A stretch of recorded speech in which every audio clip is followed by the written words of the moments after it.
Assalamualaikum warahmatullahi wabarakatuh. Perkenalkan, nama saya Vega Fadila Aprianda. Saya berasal dari Politeknik Negeri Ketapang dan saya berkuliah di jurusan Teknik Pertambangan. Saya saat ini sudah semester 3.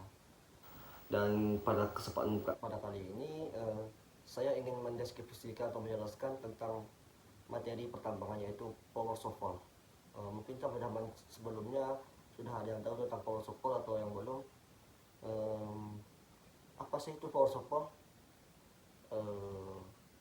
Kita mulai saja. Power supply merupakan sebuah alat berat gali atau muat tambang yang sering digunakan berupa skop mekanasi yang amat besar. Power supply ini sering digerakkan oleh mesin uap, mesin bensin, mesin diesel, dan juga dapat motor listrik. Jadi power supply ini berguna sebagai alat gali berat seperti menggali tumpukan tanah hasil ledakan, dan juga mengkerok tebing, dan juga berguna sebagai alat muat untuk memindahkan hasil material yang telah digali atau dikerok ke dalam dump truck atau juga alat muat lainnya. Power supply ini digerakkan dengan bantuan oleh mesin uap, mesin bensin, mesin diesel, dan juga dapat motor listrik. Baik,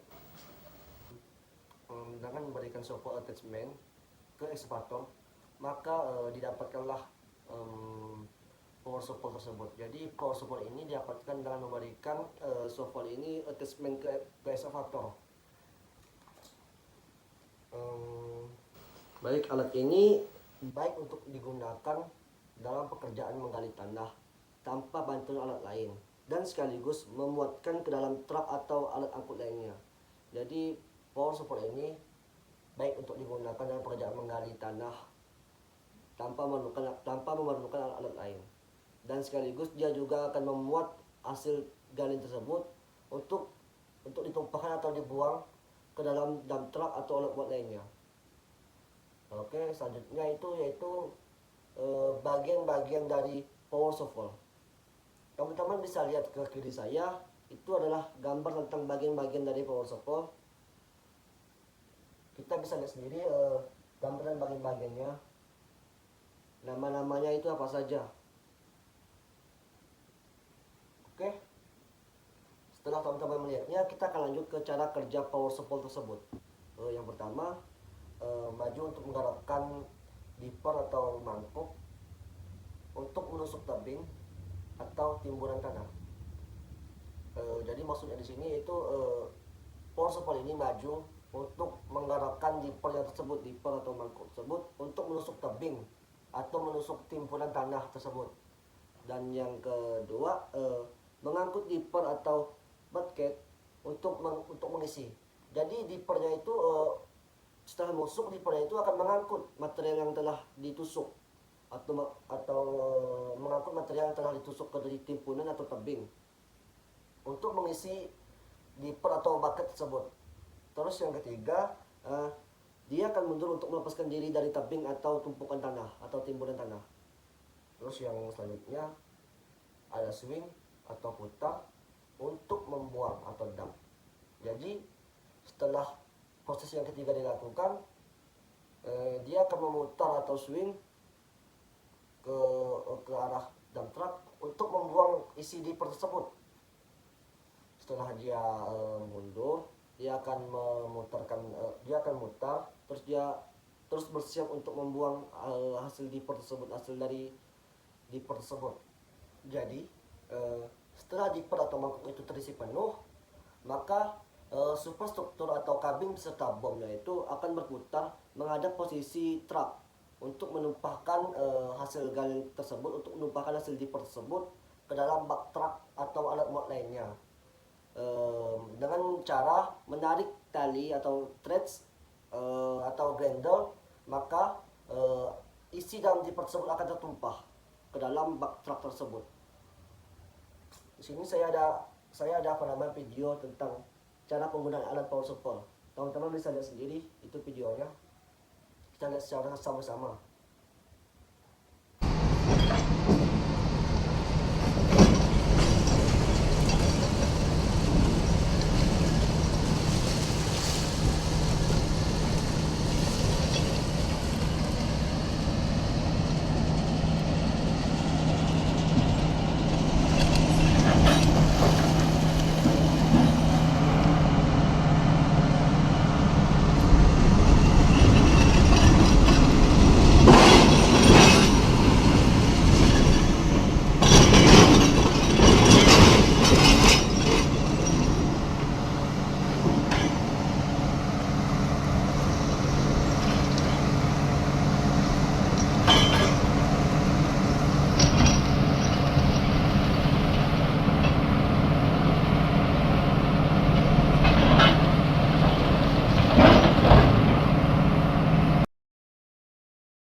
Oke, selanjutnya yaitu penggunaan power support.